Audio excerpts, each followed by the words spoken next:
And we have a man who is totally corrupt, totally incompetent, and the worst president in the history of our country.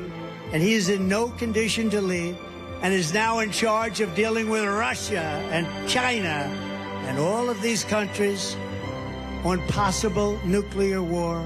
He has no clue what he's doing or where he is. And next will be World War III. All right, in our spotlight, Donald Trump back on the campaign trail as outspoken as ever, slamming President Biden, as you heard there, and leaning into the escalating infighting among Democrats. The former president rallying supporters at his Doral Golf Club in Florida yesterday after days of laying low. He was teasing also his expected announcement of a running mate. One of the top contenders, Florida Senator Marco Rubio, was there alongside Trump. Also said to be on the short list, by the way, Ohio Senator J.D. Vance and North Dakota Governor Doug Burgum. So I want to bring back my panel here, Mike, John, Heidi, and LZ. Look, LZ, Trump keeps bringing up again this debate. He's slamming Biden's disastrous performance. He's claiming Democrats are in a panic. He also used to talk a lot more about policy. But do you think that his critical view of Biden's performance, which is shared by many Americans, do you think that is something that will resonate more with these moderate voters? Absolutely. You know, let's not pretend here. The image of that debate has stuck in 55 million Americans' heads, right? So, you know, it's the smart to stay away from his failing policies and just kind of ride along the imagery of what you saw during that debate.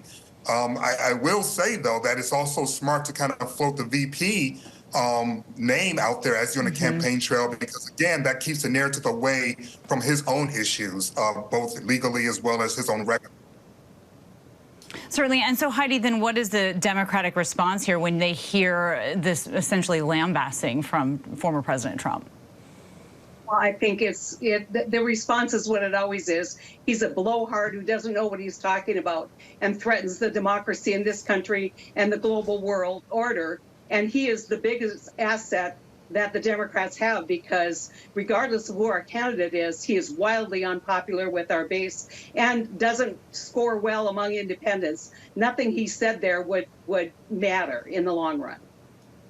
So if he's wildly popular among the Democratic base and progressives as well, John, does his VP pick quell some of those concerns, perhaps? Is that an option here?